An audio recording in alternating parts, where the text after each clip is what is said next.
Alabado sea el nombre del Señor. Alabado sea el nombre del Señor. Te adoramos, Rey. Te bendecimos y te exaltamos en este día, Señor. Desde acá, desde esta iglesia, Señor, desde este lugar, te decimos que te amamos, Señor. Te amamos con todo nuestro corazón, Dios, con toda nuestra alma, con toda nuestra mente, Señor, y con todas nuestras fuerzas. Bendito sea tu nombre por siempre. Bendito sea tu nombre por siempre. Amados hermanos y hermanas, muy buenos días. Que el Señor les bendiga grandemente en esta mañana. Y este saludo, esta bendición también hacemos extensiva a todos aquellos amigos y amigas que nos visitan hoy acá en esta iglesia. Permítanos decirles que es un honor, es un privilegio, es una gran bendición para nosotros contar con su presencia. Rogamos a Dios que el Señor les bendiga, rogamos a Dios que esta palabra que vamos a compartir hoy sea hablando a sus corazones. Bien, amados hermanos, les voy a pedir que por favor abran sus Biblias en el Evangelio según San Mateo. Evangelio según San Mateo, capítulo 3, verso 13, y de allí vamos a leer unos versículos en adelante. A los amigos y amigas que nos acompañan en esta mañana, quisiera decirles que este mensaje no ha sido hecho desde una perspectiva evangelística. Ha sido más pensado teniendo en mente la edificación y la exhortación de la iglesia. Pero le quiero pedir que por favor ponga mucha atención a lo que vamos a estar acá hablando, porque tengo la fe, la confianza y la certeza que usted va a conseguir explicación a muchas cosas que quizás no entiende. El mensaje que quiero compartir hoy lleva por título La verdadera lucha espiritual, la doctrina bíblica de la tentación. Hermano, yo como cristiano de verdad y con todo corazón se lo digo, yo no creo en casualidades. Para mí en la vida del cristiano, en la vida de la iglesia, todas las cosas que acontecen, como le hemos dicho a Dios que queremos estar en su voluntad, todas las cosas en nuestra vida acontecen con un propósito. Y yo me gozaba en esta mañana porque en el culto de escuela dominical, que comienza a las 9, que le invito, le animo que por favor asista, porque son extraordinariamente buenos, de altura, de calidad, con contenido bíblico, con análisis, con reflexión y con aplicación a nuestras vidas. No es casualidad que el anciano Robinson Velázquez predicó por lo menos el 50% de lo que yo quería compartir con ustedes hoy. Y voy a intentar hacerlo y le pido a Dios que por lo menos alcance la mitad de la excelencia con que el hermano Velázquez expuso la palabra de Dios en esta mañana. Y leemos, hermanos, entonces en Mateo capítulo 3, verso 3 en adelante, lo siguiente. Entonces Jesús vino de Galilea a Juan, al Jordán, a Juan el Bautista, para ser bautizado por él. Y voy a saltar al verso 16. Y Jesús, después que fue bautizado, subió luego del agua, y he aquí los cielos le fueron abiertos, y vio al Espíritu Santo que descendía como paloma y venía sobre él. Y paso seguido una voz de los cielos se escuchó que decía: este es mi Hijo amado, en quien tengo complacencia. Paso seguido, capítulo 4, verso 1. Entonces Jesús fue llevado por el Espíritu al desierto para ser tentado por el diablo. Pongamos atención. Entonces Jesús fue llevado. Él no fue por su propia cuenta. Él fue llevado por el Espíritu al desierto para ser tentado por el diablo. Y después de haber ayunado 40 días y 40 noches, como Él era un hombre como nosotros, como se despojó a sí mismo y asumió nuestras debilidades y nuestras necesidades, luego de haber estado en el desierto de Judea 40 días y 40 noches, la Biblia dice algo que yo considero natural: Jesús tuvo hambre. Versículo 3: y vino a él el tentador y le dijo. Y aquí vamos a conseguir expresadas tres elementos, tres formas de que el tentador arremete contra el ser humano. El tentador tiene paciencia. Jesús ha estado 40 días y sus noches en el desierto. El desierto de Judá, hermano, ahí no crece ni el cují. Eso es arena y piedra. Ahí no hay nada. No se puede decir puro monte y culebra, porque ni montes y quizás ni culebras hay. Luego de 40 días y 40 noches dice la Biblia que tuvo hambre y vino el tentador en ese momento. Esperó los 40 días. Lo consiguió en un estado natural de debilidad, de flaqueza física, quizás turbado aún en su mente a causa del ayuno, de la sed, del frío en la noche. Los desiertos son fríos en la noche, pero en el día son abrasadores, son calientes. Y en ese momento esperó con paciencia, y cuando estaba en ese estado más bajo, vino a él y le dijo: si eres hijo de Dios. Y notemos que no se dice si eres el hijo de Dios. Notemos que se dice si eres hijo de Dios, di que estas piedras se conviertan en pan. Satanás, esperando ese momento, viene y le dice: haz que estas piedras se conviertan en pan. Y aquí comenzamos a ver la naturaleza vil y maligna de Satanás, del diablo. Él espera, hermanos, siempre que cuando nos conseguimos en una circunstancia difícil, y esto está narrado aquí para que aprendamos y para que imitemos cómo actuar ante las adversidades.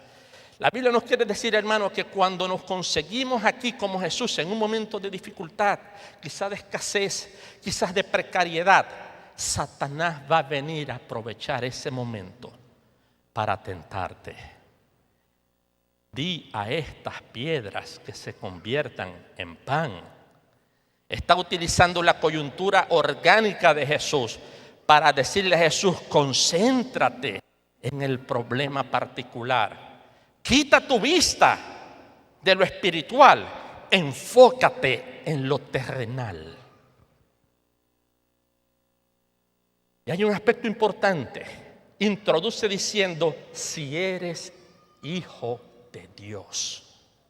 Aquí Satanás está apelando tanto a la necesidad física como a una posible distorsión de la conciencia espiritual de Jesús. Aquí está probando Satanás a Jesús de una manera que sirve de lección a nosotros. Jesús ha podido pensar: claro que soy hijo de Dios y tengo suficientes razones, porque tengo hambre, y Dios va a entender que yo, en ejercicio de ese poder y esa autoridad como hijo de Dios, yo voy a declarar, yo voy a decretar, yo lo decreto, que esas piedras se conviertan en pan. Esa es la tentación que Satanás le arrojó a Jesús en ese momento.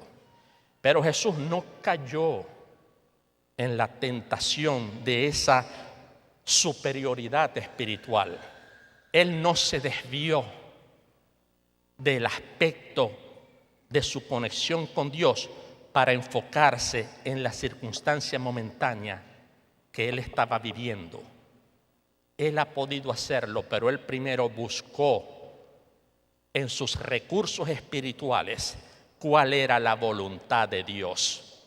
Y responde Jesús a Satanás diciéndole, citando la Biblia, Satanás, vos sabéis cómo es la cosa. No solo de pan vivirá el hombre. El sustento del ser humano no solo está en lo material, sino de toda palabra que sale de la boca de Dios. Satanás trata de enfocarlo en la circunstancia, que pusiera su atención en lo material, pero Jesús no pierde el foco. Jesús es un ejemplo para nosotros en este sentido. Él entiende que primero debe hacerse la voluntad de Dios y pensar en términos espirituales, que es lo que Dios quiere. Y el alimento del hombre es esencialmente alimento espiritual, porque es el pan de vida, que es la palabra de Dios, la que de verdad nos sustenta. Vemos acá a Jesús entendiendo lo espiritual y citando la palabra de Dios. Y la segunda tentación es sumamente importante. Hablaba el hermano Robinson Velázquez una explicación extraordinaria. Aquí Satanás está, con que tú te la das de espiritual y me estás sacando la Biblia.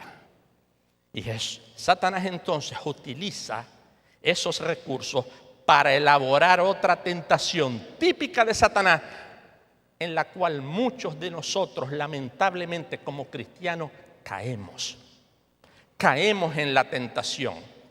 Satanás, viendo el conocimiento que hace Jesús, que tiene Jesús de la palabra y su uso, le hace la segunda tentación y le dice que llevó Satanás a la santa ciudad, a Jesús, y le puso sobre el pináculo del templo, la parte más alta del templo. Allí el pináculo del templo era la más alta porque estaba debajo el valle del Cedrón, la parte más profunda del valle del Cedrón. Colindaba el templo con ese valle, con esa profundidad. Y allí lo lleva y le dice, ok, te la das de espiritual, Jesús. Si eres hijo de Dios, y vuelve a apelar Jesús a la condición de hijo de Dios.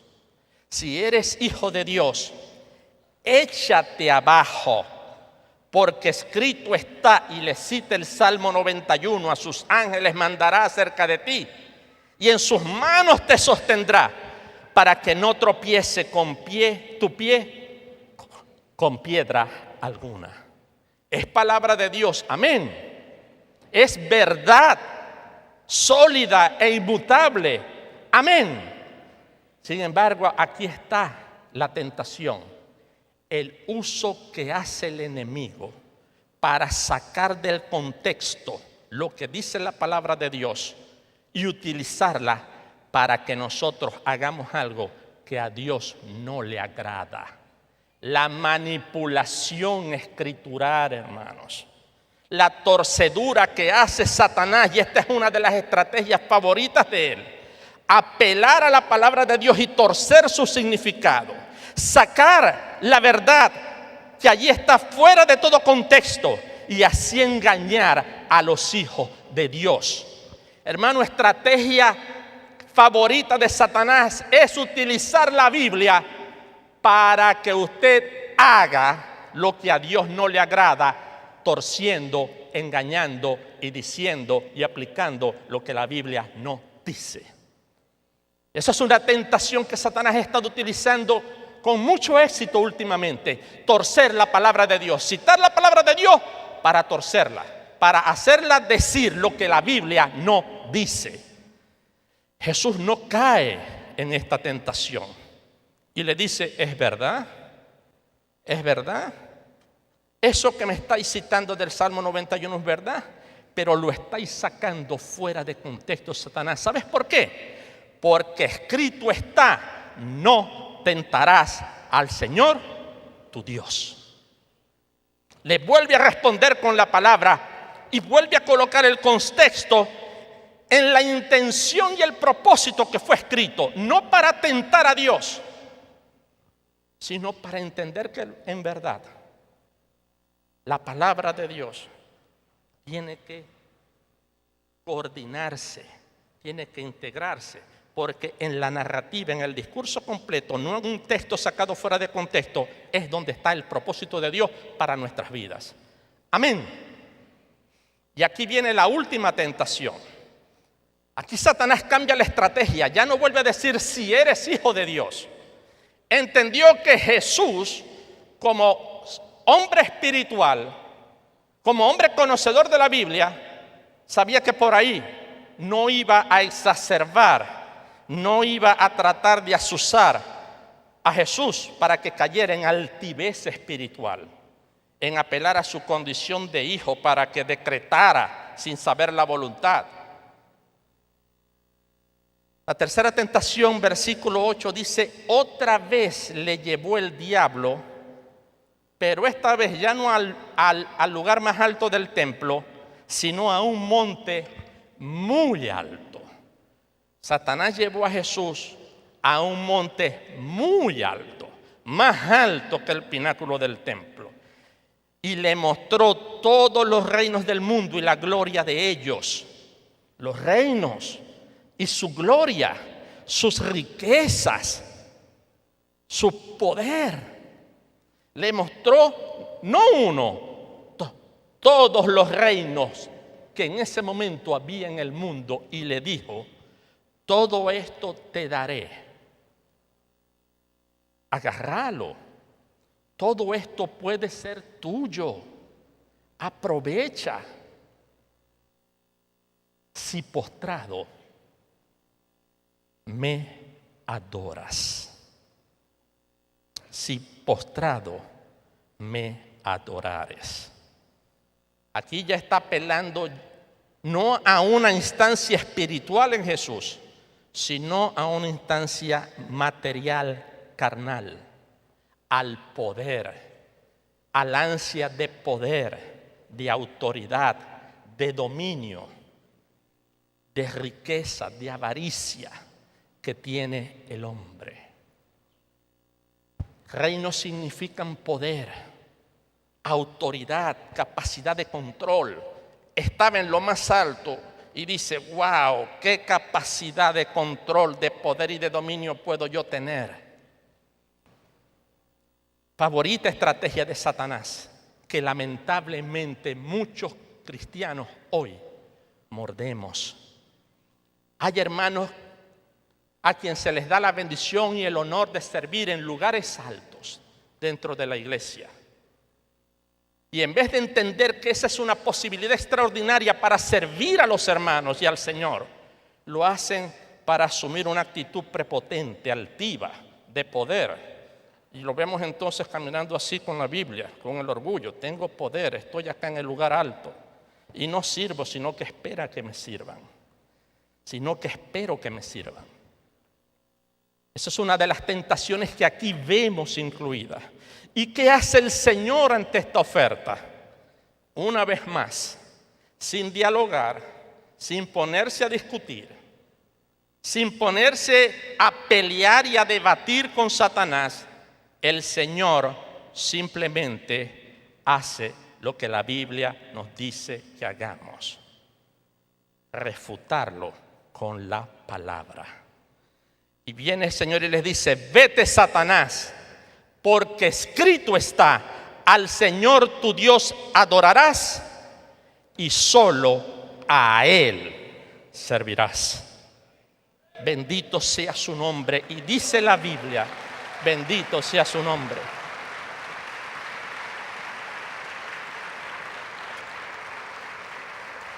Dice la Biblia, verso 11: y el diablo entonces se obstinó.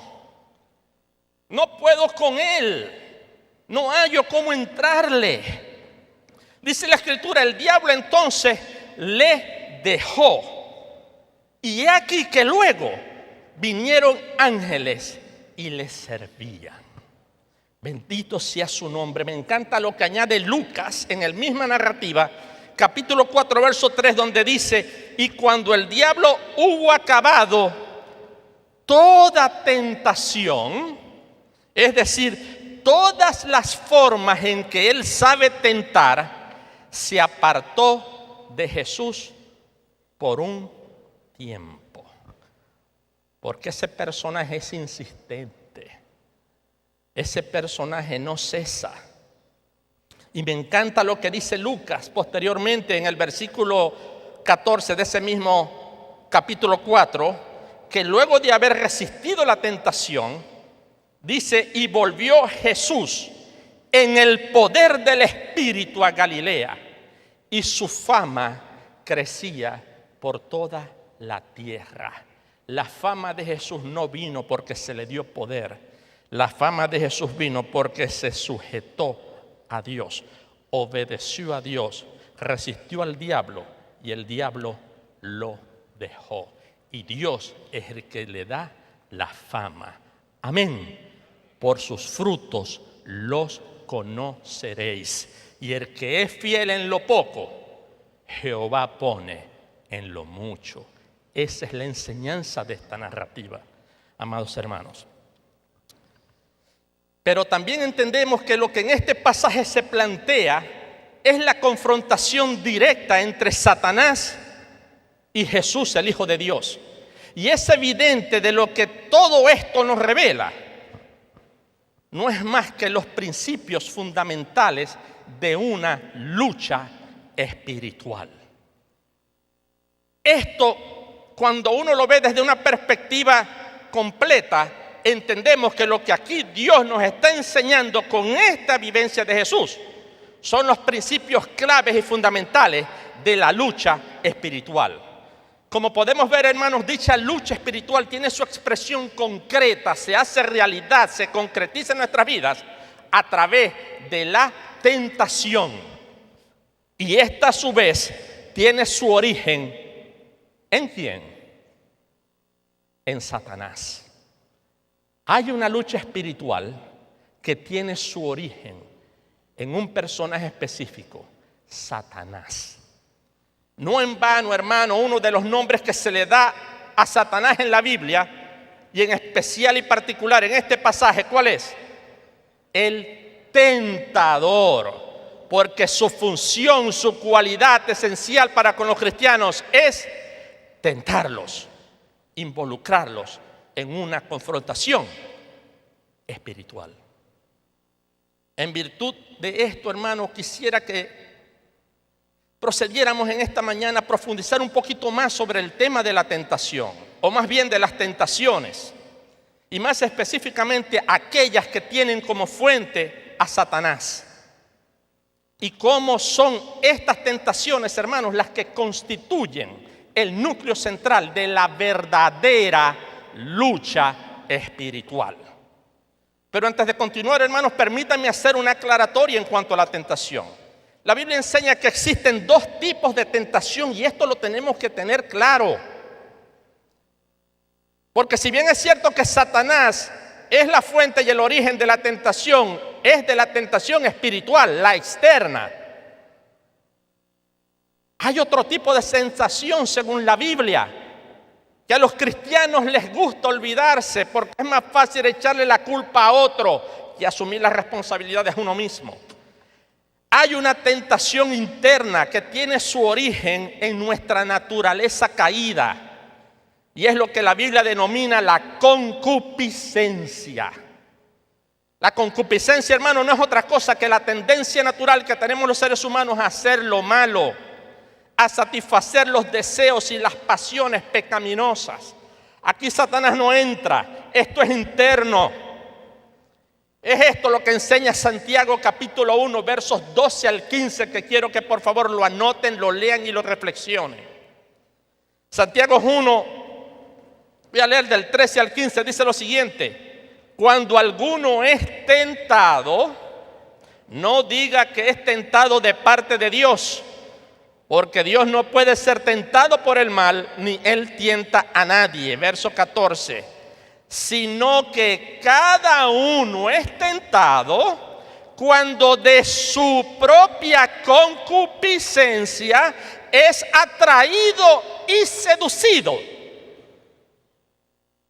Entonces la concupiscencia, después de haber concebido, da a luz al pecado. Y el pecado, una vez consumado, da a luz a la muerte.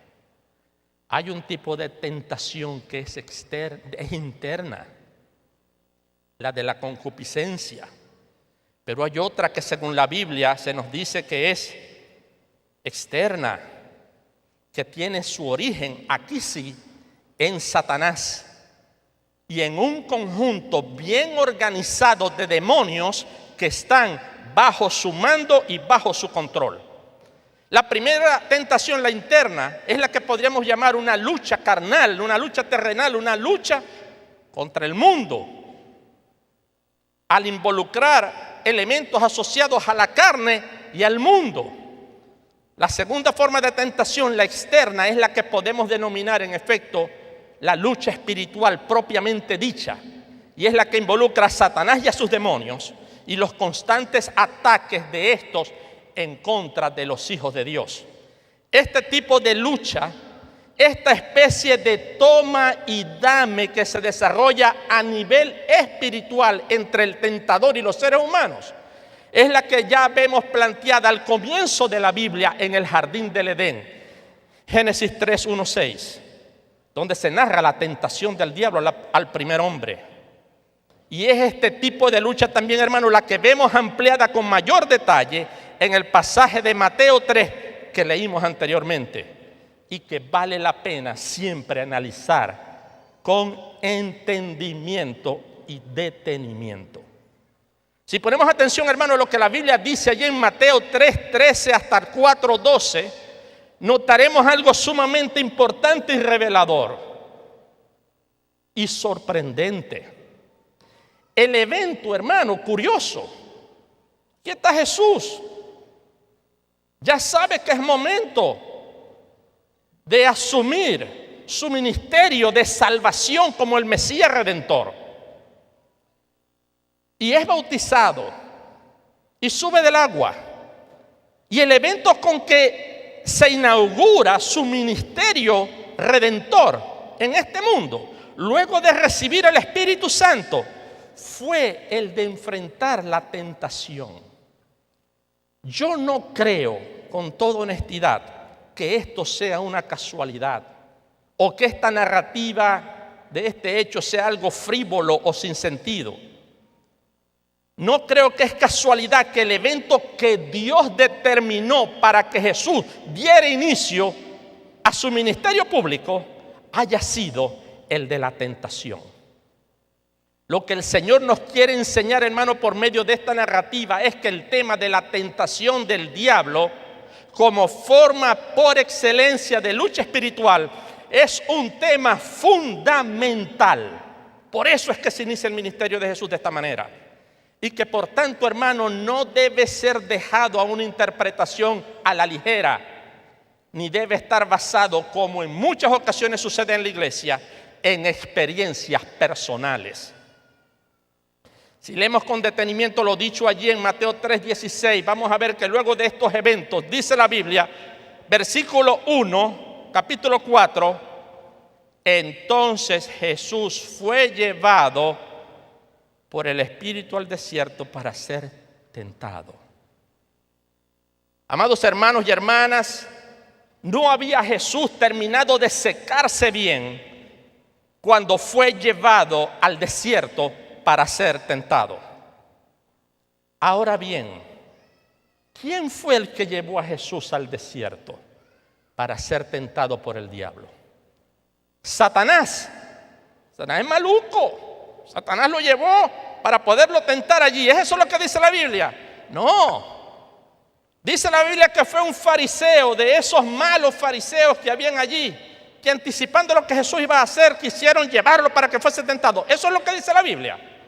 ¿Quién fue el que llevó a Jesús al desierto para ser tentado? El mismo Espíritu que instantes antes había descendido sobre él.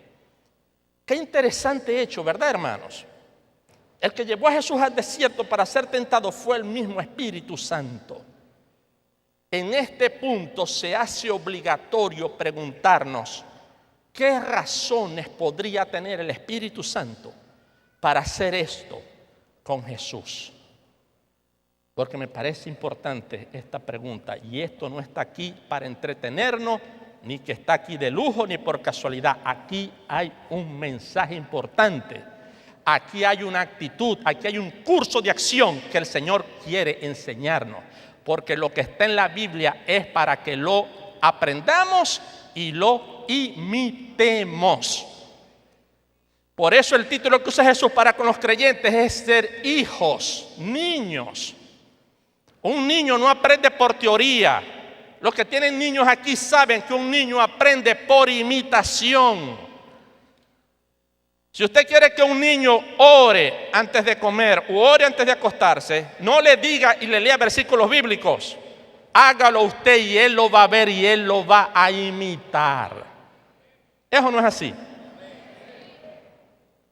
Esto está aquí para que imitemos, hermano. Por eso es que yo digo, y a mí me pueden crucificar en el paseo del lago boca abajo, pero yo hago exactamente lo que la Biblia dice y actúo tal como Jesús y sus apóstoles actuaron. Y de ahí no me salgo, porque yo quiero ver a Dios. Yo soy vivo, yo soy un avión. Cosa que ojo no vio, ni oído yo, ni ha subido al corazón de hombre. Es lo que Dios tiene preparado para los que les aman, y yo quiero estar ahí. ¿Y cómo me aseguro eso? Actuando como Jesús actuó y como los apóstoles actuaron. Porque eso me garantiza el éxito y la victoria. Y una sonrisa grande en la cara de Dios. Bendito sea su nombre.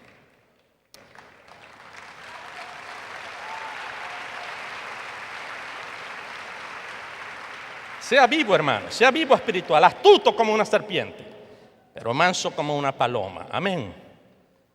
¿Por qué hizo el Espíritu Santo estas cosas? ¿Qué razón tenía? Dos razones importantes que, hermano, ruego a Dios que yo le entienda cada día más y que en esta mañana usted la reflexione. La primera de las razones por las que el Espíritu Santo hizo eso es porque Dios quería anular y revertir el éxito que Satanás tuvo con el primer ser humano creado por Dios, Adán. La Biblia nos dice, hermano, que Dios formó a Adán con sus manos de barro de la tierra y lo puso en el jardín del Edén junto con su mujer. Allí ellos vivían tranquilos, Adán vivía feliz, no les hacía falta nada. Solo tenían que sujetarse a lo que Dios les mandó. Pero Satanás vino al Edén y los tentó. Y así el primer hombre, Adán, sin tener mancha alguna de pecado, ni habiendo concupiscencia en él, porque había sido creado por Dios, era humano como nosotros, pero tenía una ventaja. Nosotros nacemos con concupiscencia porque heredamos la naturaleza caída a partir de su pecado. Amén. ¿Entienden esto? Él estaba limpiecito en el jardín con todo lo que quisiera, plantas para comer, sin pesticidas, sin gusanos, eso bellísimo me imagino. Satanás vino y lo tentó y él desobedeció a Dios y cayó en tentación. Y Satanás ganó el primer round de la lucha espiritual contra el hombre. Dios quería revertir esto. Dios quería anular esa victoria. ¿Y qué se le ocurrió a la mente grandiosa de Dios? Bueno, cuando vino el cumplimiento del tiempo, Dios envió a su Hijo, quien como Adán también fue formado por Dios, pero en este caso en el vientre de María, para que bajo esas mismas condiciones Él viniera a constituirse en el segundo Adán. Como lo dice 1 Corintios 15:45, en el postrer Adán. Pero a diferencia del primero, este segundo Adán permaneció firme ante la tentación. Jesús decidió obedecer a Dios, se sometió a su voluntad, resistió al diablo, como lo pudimos ver, y el diablo lo dejó. Dios, por medio de Jesús, le tapó la boca a Satanás. En el Edén, hermano, el primer Adán, gloria a Dios. En el Edén, hermano, piensen esto, en el Edén, el primer Adán, teniendo todo lo que necesitaba para su subsistencia, para vivir bien, perdió la lucha espiritual siendo derrotado por Satanás. Pero Jesús en el desierto, en situaciones aún más adversas y difíciles, allí el postrer Adán lo derrotó a él. Y con su victoria nos ha hecho a cada uno de nosotros más que vencedores. Bendito sea su nombre. Porque hay muchos hermanos, hay muchos que en la comodidad de lo que tienen dicen, claro, si estar así cualquiera, claro, yo también soy buen cristiano si lo tuviera todo. Eso no es lo que enseña Jesús. En el desierto, en la adversidad, en la necesidad, en la dificultad, en la debilidad, Jesús, a diferencia del segundo Adán, se mantuvo fiel y venció a Satanás, obedeciendo, resistiendo y derrotándolo. Amén. Esa es la lección, cómo ganar la lucha espiritual. Cómo ganar la lucha espiritual. Esta es una de las razones, amados hermanos, por las que el Espíritu Santo llevó a Jesús al desierto. Porque fue allí donde Dios, por medio de Jesucristo, le propinó a Satanás la primera de muchas derrotas. Amado hermana y hermana que me escucha, cuando el enemigo venga a tentarte a ti, en vez de ceder a la tentación, sométete a Dios, hermano. Busca la ayuda del Espíritu Santo y resiste. Y la Biblia te garantiza que vas a tener la victoria. Y de esta forma, a través tuyo, amado hermano, Dios le va a propinar a Satanás una nueva derrota. Cuando Satanás te viene a tentar como creyente y tú resistes y no caes, Dios le dice a Satanás, ¿te fijáis? Ese es un hombre fiel, justo, temeroso de Dios y apartado del mal, que me ama a mí. No por lo que tiene ni por lo que le doy, sino por lo que yo soy, el Dios Todopoderoso. Bendito sea su nombre. Hermano, y esta es la base de la segunda razón. Esta es la primera, revertir, anular esa victoria. La segunda está basada en esta. Es la base de esto. Por medio de este evento, hermano, Dios quiere enseñarnos. Dios quiere enseñarle que si usted verdaderamente es hijo de Dios, el Espíritu Santo mora en su corazón. Amén. Y no existe tentación que el diablo pueda lanzar contra usted que usted no pueda vencer. ¿Y sabe por qué, hermano? Porque la Biblia no miente y escrito está, 1 de Juan 4:4, hijitos, vosotros sois de Dios y los habéis vencido a Satanás, porque mayor es el que está en vosotros que el que está en el mundo. Yo no creo, hermanos, en esos que dicen, ay hermano, es que imagínense, vino la tentación, vino la muchacha jovencita y me agarró de débil solo a mí en la oficina allí. Bueno, me engañó Satanás. Lo que este texto nos dice es que si usted tiene el Espíritu Santo y busca ayuda en Él y decide obedecer a Dios por amor, Dios le va a dar la salida y usted va a tener victoria. Y a causa de usted, Dios le va a decir a Satanás, estás derrotado. Esa es la enseñanza, hermano. Sin duda alguna, hermano, una vez, y esto hay que entenderlo, hermano, una vez que una persona, escúcheme aquellos que están acá visitándonos en esta mañana, una vez que una persona viene a Cristo, y esto es una realidad, según la Biblia, cuando una persona viene a Cristo, inmediatamente se va a ver involucrada en una lucha espiritual. Y esta lucha comenzará con el ataque de Satanás a través de su estrategia favorita, las tentaciones. Esta es la enseñanza que está detrás de la historia de Jesús en el desierto. Y es algo, hermano, que no debemos olvidar, que debemos tener siempre en mente y nunca descuidarnos al respecto. Cuando un pecador confiesa sus pecados y se arrepiente, ocurre en él el nuevo nacimiento en el Espíritu Santo.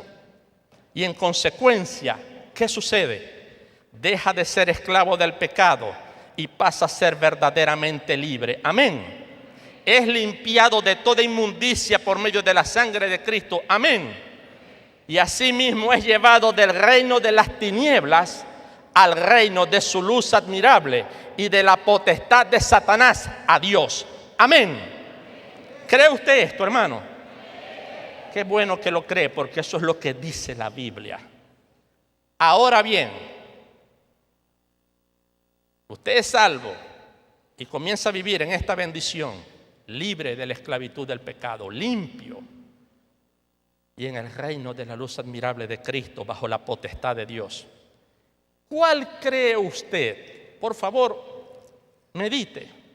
¿Cuál cree usted que va a ser la misión de Satanás desde el momento mismo en que un pecador se arrepiente y se convierte?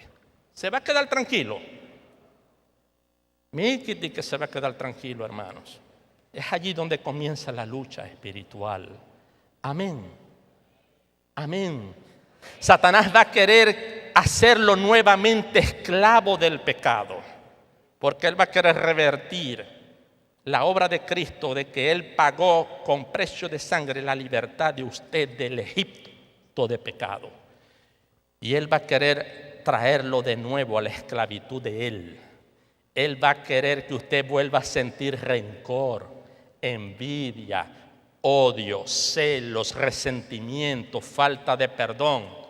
Él va a querer de nuevo que usted caiga en el lodo cenagoso del alcohol, del cigarro, de las drogas, de la pornografía, de la lascivia, del adulterio, de la fornicación. Él lo va a querer traer de vuelta.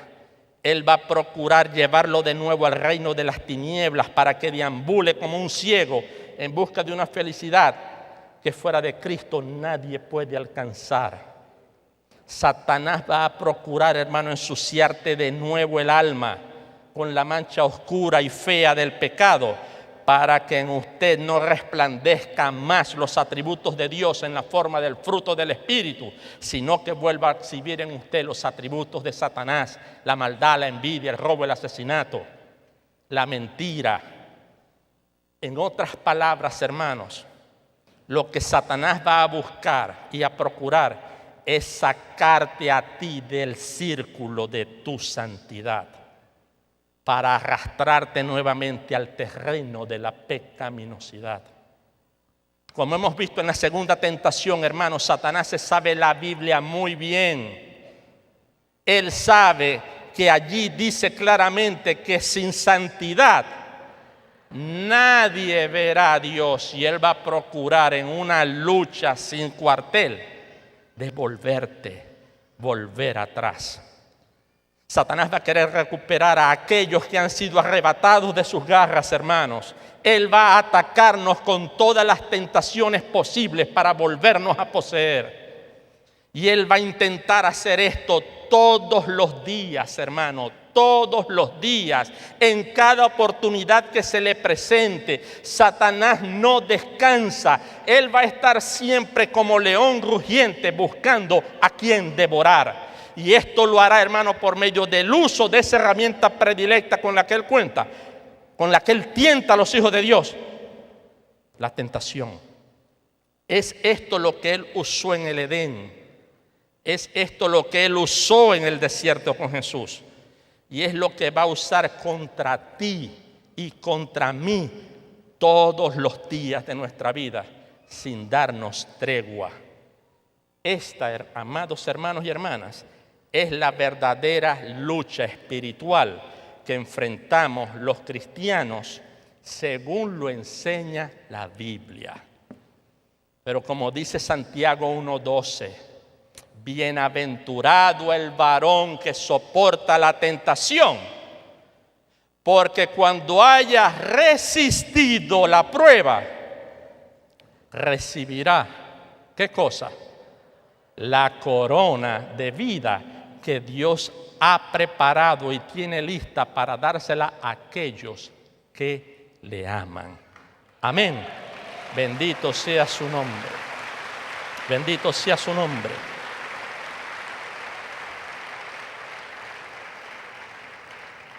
Pero Satanás es astuto y terco e insistente. Es por esta razón, es por estas verdades bíblicas que él va a tratar su estrategia perfecta, la de evitar que el cristiano entienda esta verdad. Y es por este motivo, hermanos, que Satanás ha intentado desde comienzos de los 80 hasta el día de hoy de distorsionar la enseñanza bíblica sobre la lucha espiritual. Y lamentablemente ha tenido bastante éxito en esto. Hoy día, hermanos, son muchos los que han caído en el engaño de Satanás y han pretendido sustituir la doctrina bíblica de la lucha espiritual por una que no aparece en ningún lado de la Biblia, la de la guerra espiritual. O más específicamente, la guerra espiritual, con ese nombre rimbombante, guerra espiritual a nivel estratégico. Y Satanás está feliz y contento con este invento. ¿Por qué? Porque en vez de enseñar cuáles son las estrategias que la Biblia enseña de cómo resistir la tentación, lo que han hecho estos falsos maestros es inventar un conjunto de técnicas humanas basadas en interpretaciones erradas de la Biblia,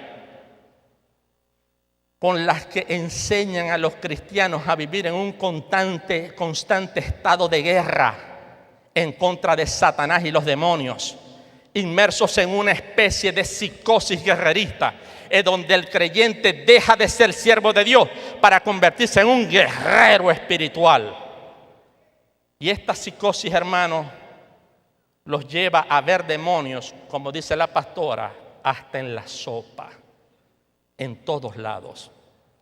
Y es por esto, hermano, que uno ve que estos falsos maestros, en vez de enseñar a la gente a orar, a interceder y a actuar como Dios manda, y a estar atento a las tentaciones que el diablo puede tirar contra ellos, lo que se dedican es a estar luchando y atando y reprendiendo y mandando a los demonios a lugares desérticos y secos, como que si eso es lo que enseña la Biblia.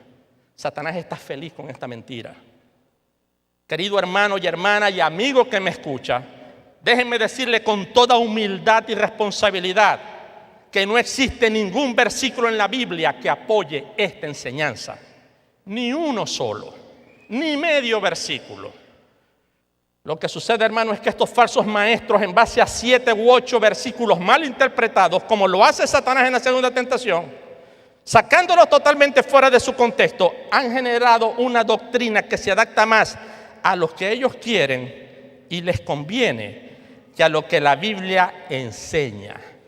Y dolorosamente muchos siguen sus disoluciones y se convierten en esclavos de estos hombres, de sus técnicas y de sus manuales, congresos y talleres.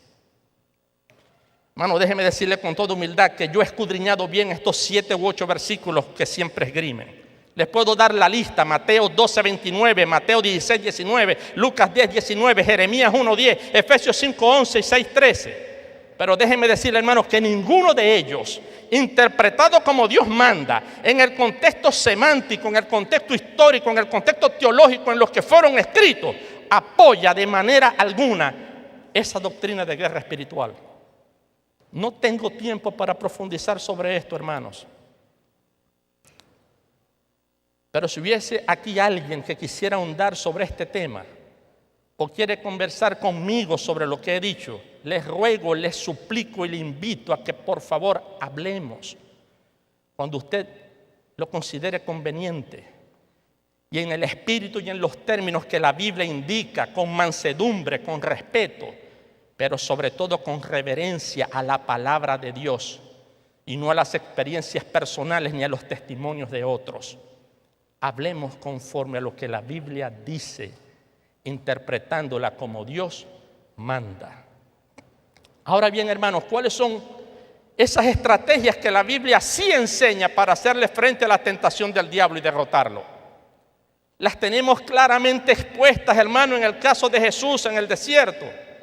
Allí tenemos el ejemplo perfecto a seguir.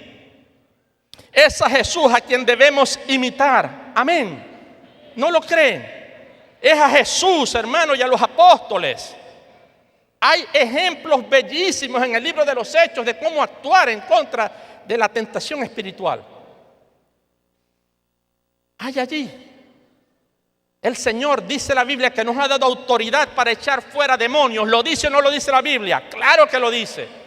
Y estas señales seguirán a los que creen en mi nombre, echarán fuera demonios, sanarán enfermos. ¿Lo dice o no lo dice? Claro que sí. Y eso es lo que vemos que hacen los primeros apóstoles. Porque el Señor, habiendo vencido a Satanás en la cruz, nos ha dado a nosotros la bendición y la autoridad para hacerlo. Para no más.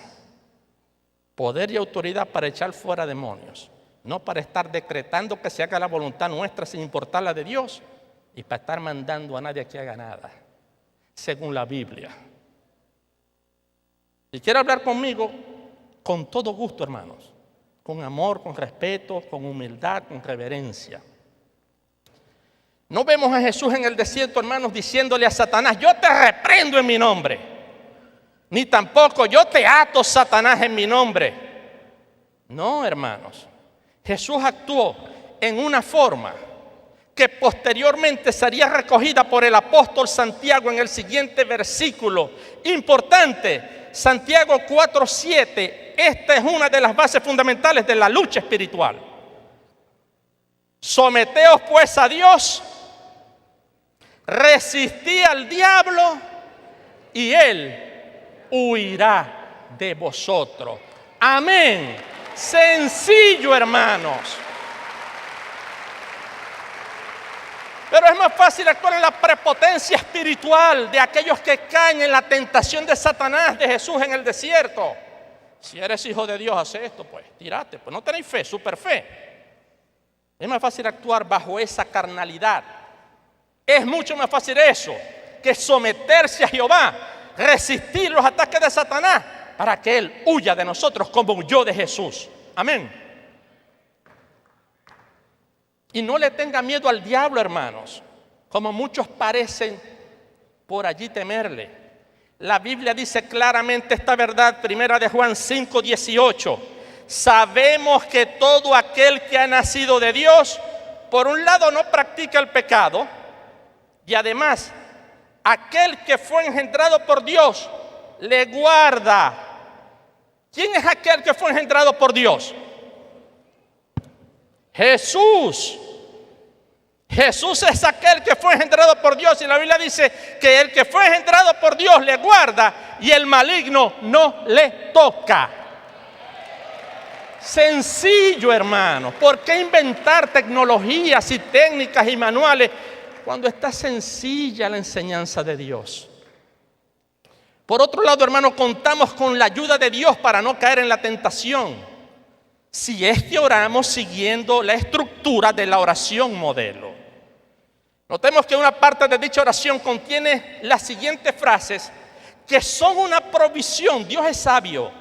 Son una provisión anticipada para que nosotros ganemos la lucha espiritual. Mateo 6:13, que dice, como parte de la oración modelo, y no nos dejes tú caer en tentación, y líbranos tú del mal. ¿Por qué? Porque tuyo es el reino, tuyo es el poder y tuya la gloria por los siglos de los siglos. Amén. Hay provisión. Dios se las sabe todas. Dios sabía de la tentación. Dios sabía esto. Dios sabía que íbamos a ser tentados. Por eso Él nos dio en la oración modelo esa prescripción. Y no nos dejes caer en tentación y líbranos tú del mal. La oración diaria y constante, hermanos, es una de las herramientas más contundentes en contra de los ataques de Satanás con la que contamos los creyentes. Pero acá no se queda la cosa. La Biblia nos enseña otra estrategia que aun cuando es conocida por muchos, es mal comprendida y peor utilizada por el hecho de haber sido distorsionada por las influencias de la falsa doctrina de la guerra espiritual. Y esta es la estrategia que conseguimos en Efesios capítulo 6. En Efesios capítulo 6. La armadura de Dios. La armadura de Dios. Nosotros en el desierto vemos que Jesús fue el mejor espadachín. Porque parte de la armadura de Dios es la espada del Espíritu, que es la palabra de Dios. Y esa fue la que Él utilizó como ejemplo. Pero para entender la armadura de Dios bien, hermano, quisiera que bien rapidito, viéramos cuáles son los 3 flancos a través de los cuales Satanás nos va a venir a atacar. La mente, la carne y nuestras posesiones materiales. Estos son todos los ámbitos que Satanás va a utilizar para venir en contra de nosotros. O uno de ellos o los 3 simultáneamente. Uno de los flancos predilectos de Satanás, hermano, es el de nuestra mente. Satanás te va a atacar por la mente, especialista en eso. Atención con esto. Las 2 primeras tentaciones fueron ¿qué? La mente. Él, de forma astuta y usando para ello a personas del mundo, va a intentar introducir en nuestra mente pensamientos de derrota. Pensamientos tales como: no sirves para esto, no va a funcionar, es muy difícil, tú no eres lo suficientemente bueno o inteligente, no estás capacitado. Te va a atacar a la mente.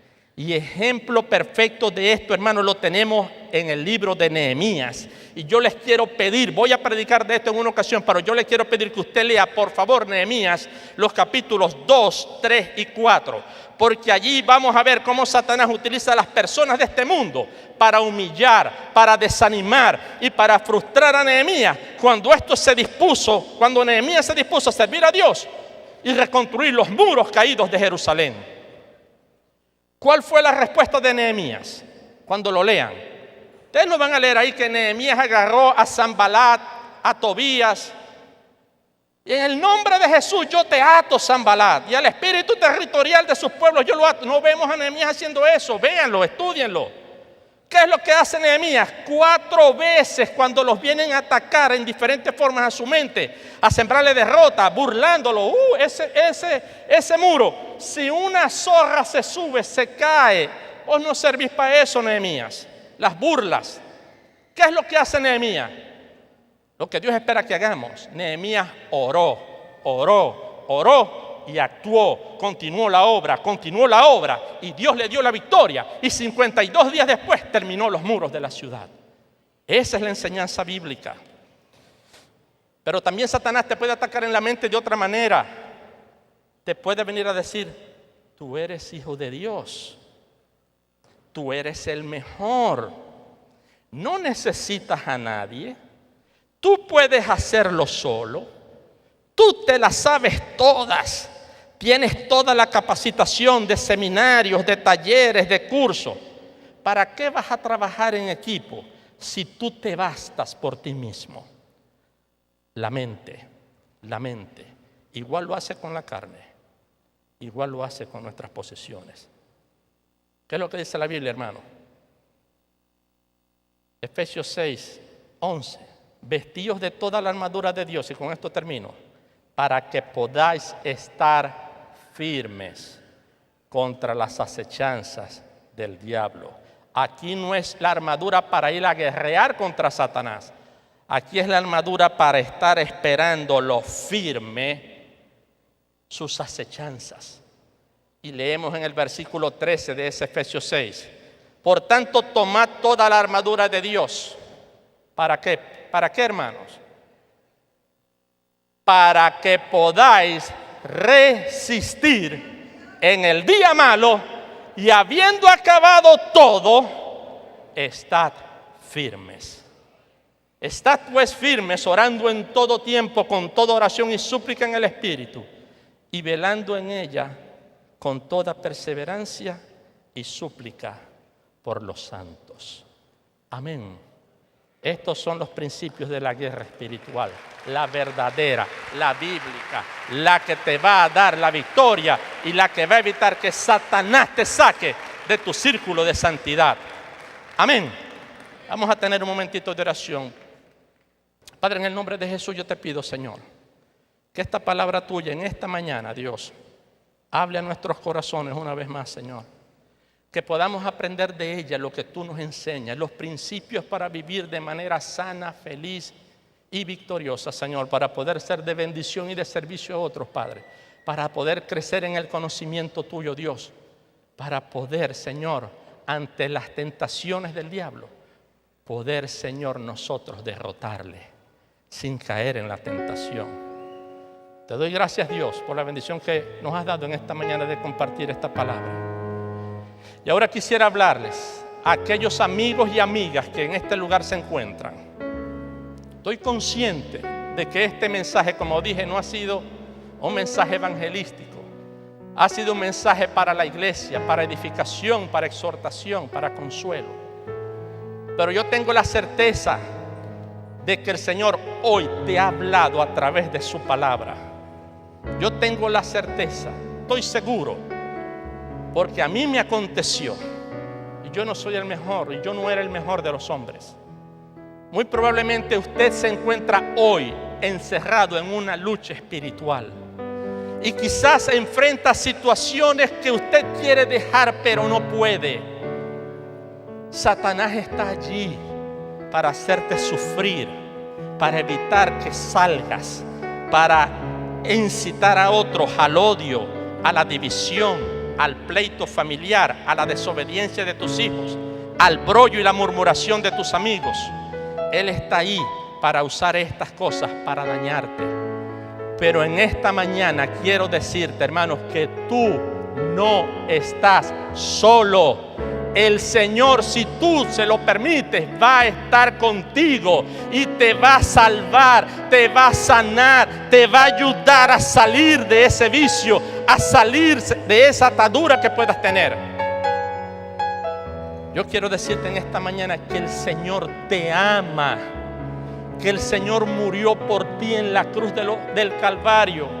Y en esa cruz, con sus brazos abiertos, en esta mañana te dice: ven a mí, hijo mío.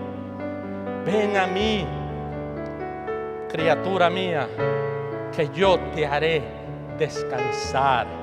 Poné tus cargas sobre mí, dice el Señor, que yo las llevaré y tomaré cuidado de ti. Si usted quiere tener esa bendición y quiere dar ese paso de valentía hoy, ahora, yo le quiero invitar que allí donde está, se levante y pase adelante. Pase aquí adelante, porque queremos orar por usted. Amigo y amiga que me escucha, es la oportunidad gloriosa que Dios, no por casualidad, ha querido que tú estés acá hoy. Pasa adelante a tener un encuentro personal con aquel que te creó, con aquel que quiere libertarte, con aquel que quiere hacerte libre. Dios te bendiga, mi amor. Dios te bendiga grandemente. El Señor te ama. Dios te bendiga, hermano, caballero. Dios te bendiga grandemente. Dios te bendiga, niño. ¿Quién más? Oh, señora, que Dios la bendiga grandemente. La joven, la dama, que Dios les bendiga. Dios quiere ayudarlos. Su problema, su dificultad, probablemente su curiosidad, hoy termina. El Señor está aquí y va a ayudarte, va a salvarte, va a hacerte libre, va a limpiarte. Hoy vas a pasar de las tinieblas a la luz admirable de su Hijo. Hoy es el día de salvación.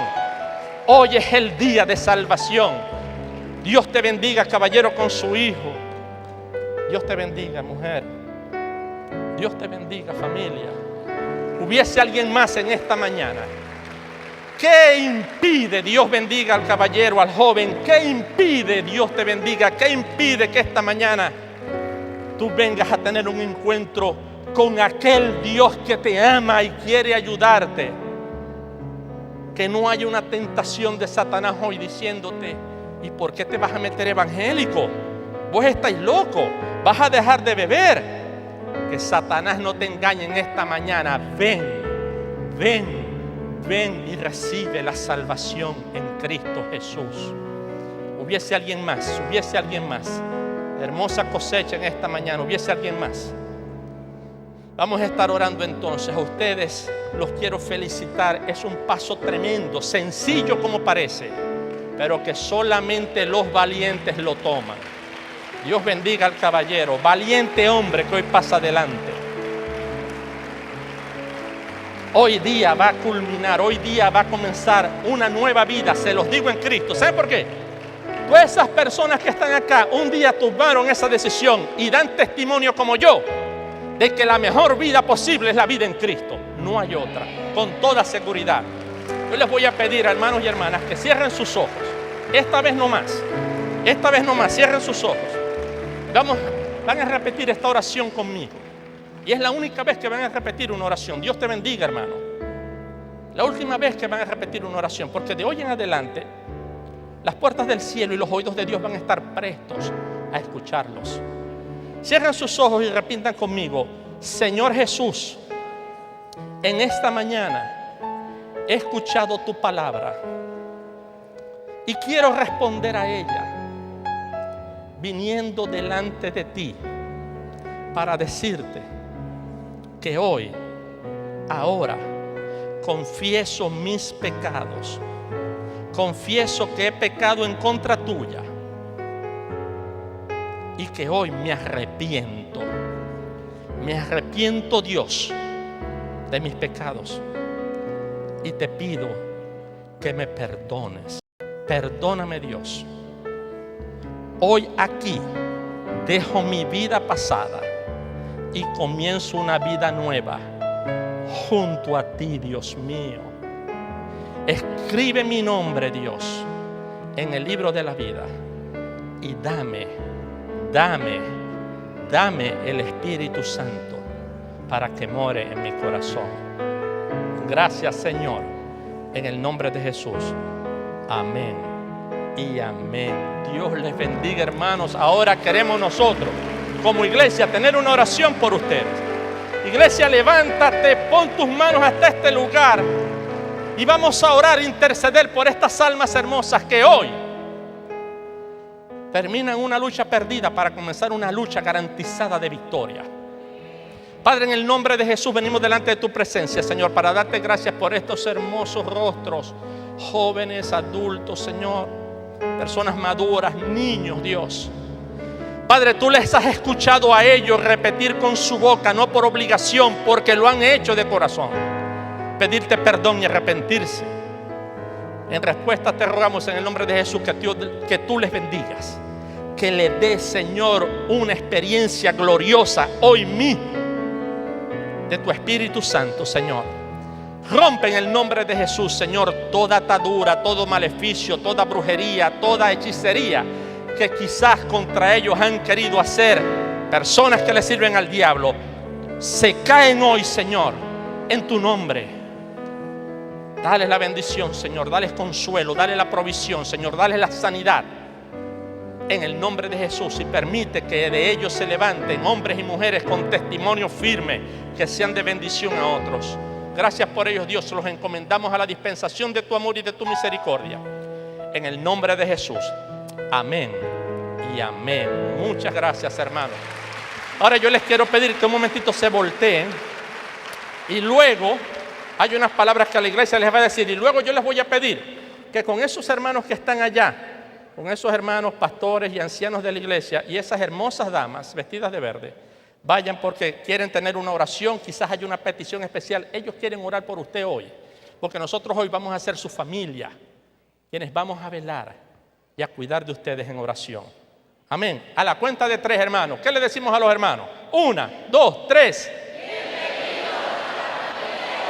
Amén, hermano. Bienvenidos a la familia de Dios. Que Dios les bendiga, iglesia. Que Dios les bendiga.